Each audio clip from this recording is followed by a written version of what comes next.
están ustedes, estimados estudiantes? Espero que todos se encuentren muy bien. Bueno, a lo largo de esta segunda semana de trabajo, ustedes han leído la primera clase del campo de contenidos de lengua y específicamente vamos a tomar ahora la materia lengua, ¿no es cierto?, para acercarles alguna explicación breve acerca de uno de los temas que nosotros abordamos, que es el de los recursos cohesivos textuales. Bueno, antes de eso vamos a repasar y vamos a recordar que el texto es una unidad de sentido, ¿no es cierto? Es decir, en un texto la información tiene que estar organizada, tiene que estar relacionada, tiene que estar cohesionada, responder a una determinada situación comunicativa, transmitir un mensaje que sea claro y que nosotros podamos entender de qué se trata, ¿no es cierto? Porque si no, no es un texto. Recordemos que nosotros nos comunicamos a través de textos. Y entonces vamos a decir que todos los textos deben cumplir las propiedades de la coherencia, de la cohesión, de la adecuación y de la corrección, y por esto justamente son textos. Si bien todas ellas son muy importantes, vamos a detenernos en esta pequeña clase en la propiedad de la cohesión, ¿no es cierto?, que es aquella que permite o que relaciona las distintas palabras, las oraciones, los párrafos entre sí, para que todo esto esté unido, esté relacionado y entonces sea coherente y tenga un sentido. Y entonces vamos a recordar que para lograr esta cohesión, esta unión, esta relación de las palabras, de las ideas, de las frases, de las oraciones, existen distintos recursos. Esos recursos pueden ser léxicos y pueden ser gramaticales. Los léxicos tienen que ver más bien con el significado de las palabras y los gramaticales con la sintaxis, con cómo están organizadas las oraciones, ¿de acuerdo? Entonces, ahora vamos a repasarlos.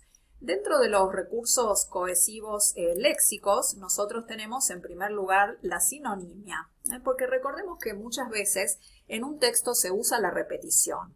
¿Qué es la repetición? Repetir la misma palabra. Pero esto se utiliza cuando se trata de términos técnicos que no tienen un sinónimo o cuando uno quiere verdaderamente reforzar una idea o transmitir alguna emoción, por ejemplo, en la poesía. Pero si no, no es bueno repetir los mismos términos, las mismas palabras exactas, porque eso se vuelve repetitivo, denso, y entonces por eso existen estos procedimientos que nosotros vamos a ver para, aunque no repitamos esos términos, estén cohesionadas, unidas, relacionados, todo lo que se presenta en un texto. Uno de ellos es la sinonimia, es decir, poner sinónimos, ¿no? En este caso, archivos sonoros digitales es un sinónimo de podcast, de esto que ustedes están trabajando en el módulo 3, y entonces lo colocamos para no repetir esa palabra. Recordemos que estos recursos cohesivos es muy bueno que ustedes lo tengan en cuenta a la hora de escribir sus textos, ¿no es cierto? De escribir sus guiones de podcast, de escribir sus informes, para no repetir palabras. Otro recurso que conocemos es el de la palabra generalizadora, que son palabras muy generales, por ejemplo, hacer, elementos, todos, ¿no es cierto? Estas palabras que nosotros podemos reemplazar por otras palabras más específicas para no repetirlas, como en estos ejemplos que estamos viendo. En la primera oración, has hecho, reemplaza al has escuchado. El escuchado es más específico y lo sustituimos por una palabra más amplia para no repetirla. O, por ejemplo, en este segundo ejemplo, todas, ¿no es cierto?, suplanta a aplicaciones para no volver a repetir la misma palabra. Bueno, vamos a pasar ahora, estimados estudiantes, a los recursos cohesivos gramaticales. Y los que tenemos en el módulo y los que vamos a considerar son la referencia y la elipsis. La referencia consiste en utilizar pronombres. Los pronombres son palabras que sustituyen a los nombres, ¿no? Y entonces también se ponen para no repetirlas. Miremos este ejemplo. Mario Pérez se ha vuelto famoso. Me gusta la voz de ese locutor. Ese, ¿qué va a hacer? Está haciendo una referencia a Mario Pérez, para no volver a decir me gusta la voz de Mario Pérez de nuevo, ¿no es cierto? Pero ese, por ejemplo, es un pronombre demostrativo, ¿sí? Pero a mi hermano no. Él dice que existen otras mejores, aunque a mí me encanta la suya. Fíjense, hablamos de mi hermano, entonces la palabra él de la tercera oración, ¿a quién se está refiriendo?